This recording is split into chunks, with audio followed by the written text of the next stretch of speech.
Good morning Langkawi. ഇന്ന് നമ്മൾ യാത്ര തിരിക്കുന്നത് ലങ്കാവിയിലെ പ്രശസ്തമായ സ്കൈ ബ്രിഡ്ജിലേക്കാണ്. അതിനായി ആദ്യം നമ്മൾ ഓറിയൻ്റൽ വില്ലേജിലെത്തണം. കഫേകളും പാർക്കും ഒക്കെയുള്ള മനോഹരമായ ഒരു സ്ട്രീറ്റ് മാർക്കറ്റാണിത്. ഇവിടെ നിന്നാണ് സ്കൈ ബ്രിഡ്ജിലേക്കുള്ള എൻട്രി ടിക്കറ്റ് എടുക്കുന്നത്. ഏറെ പ്രതീക്ഷയോടെ ചെന്ന് ഞങ്ങളെ കാത്തിരുന്നത് ഒരു ഡിസപ്പോയിൻറ്റിംഗ് ന്യൂസായിരുന്നു. മഴ, മൂടൽമഞ്ഞ് എന്നീ പ്രതികൂല കാലാവസ്ഥ കാരണം സ്കൈ ബ്രിഡ്ജിലേക്കുള്ള എൻട്രി താൽക്കാലികമായി നിർത്തിവെച്ചിരിക്കുകയായിരുന്നു. എന്നാലും കേബിൾ കാറും ഈഗിൾ നെസ്റ്റും ഓപ്പൺ ആയിരുന്നു. പിന്നെ എൻട്രി ടിക്കറ്റ് എടുത്ത് നേരെ കേബിൾ കാറിൽ കയറി. ലോകത്തിലെ ഏറ്റവും കുത്തനെയുള്ളവയിൽ ഒന്നാണ് ലങ്കാവിയിലെ കേബിൾ കാർ. ലങ്കാവി എന്ന കുഞ്ഞൻ ഐലൻഡിൻ്റെ ഒരു പാനറമിക് വ്യൂ തന്നെ നമുക്ക് ഇവിടുന്ന് കിട്ടും. അവിടുന്ന് നമ്മൾ എത്തുന്നത് ഈഗിൾ നെസ്റ്റിലേക്കാണ്. ഒരു ഭീമാകാരനായ ഈഗിളും അതിൻ്റെ നെസ്റ്റും കൺസ്ട്രക്ട് ചെയ്ത് വെച്ചിട്ടുണ്ട്. ഇവിടെ തന്നെ ഒരു കഫേ ഉണ്ട്. ആ കഫേയിൽ നിന്ന് ഒരു കോഫിയൊക്കെ മേടിച്ചുകൊണ്ട് നമുക്ക് ഈ ബ്യൂട്ടിഫുൾ വ്യൂ ആസ്വദിക്കാവുന്നതാണ്. സ്കൈ ബ്രിഡ്ജ് കാണാൻ പറ്റാത്തതിൻ്റെ വിഷമത്തോടെ തന്നെ നമ്മൾ താഴെ എത്തി. അവിടെ നമ്മളെ കാത്തിരുന്നത് സ്കൈ ഡോം ആയിരുന്നു.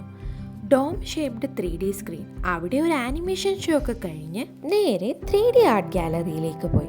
അവിടെ 3D മ്യൂറൽസും തീംഡ് സോൺസും ഫോട്ടോ കോർണേഴ്സും ഒക്കെ അവൈലബിൾ ആയിരുന്നു. പിന്നീട് സ്കൈ ബ്രിഡ്ജ് കാണാൻ ഒരു വരവ് കൂടി വരേണ്ടി വരും എന്ന് തമ്മിൽ പറഞ്ഞ് നല്ല ഭക്ഷണവും കഴിച്ച് നമ്മൾ അവിടെ നിന്ന് ഇറങ്ങി നേരെ സെനാങ് ബീച്ചിലെത്തി. അവിടെ ഒരു ഷോയൊക്കെ നടക്കുന്നുണ്ടായിരുന്നു.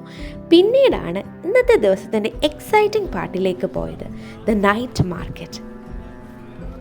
നൈറ്റ് മാർക്കറ്റ് എന്ന് പറയുന്നതിൽ നല്ലത് ഫുഡ് മാർക്കറ്റ് എന്ന് പറയുന്നതായിരിക്കും.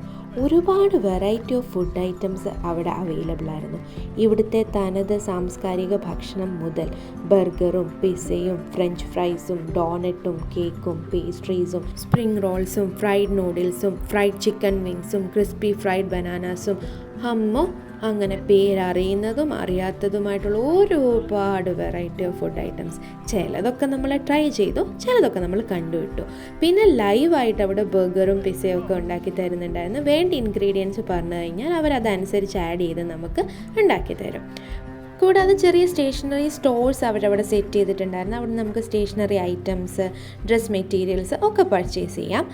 പിന്നെ എൻ്റെ കണ്ണുടക്കിയത് നമ്മുടെ ചക്ക അവിടെ സെയിലിന് വെച്ചിട്ടുണ്ടായിരുന്നു. ഒരു ബോക്സിന് 10 റിങ്കറ്റ്, അതായത് നാട്ടിൽ ഏകദേശം 220 രൂപയോളം വരും. അങ്ങനെ ചക്കയുടെ ഒക്കെ വില ചോദിച്ച് നേരെ സെനാങ് ബീച്ചിൽ പോയി. അവിടെ ഫയർ ഷോ നടക്കുമായിരുന്നു.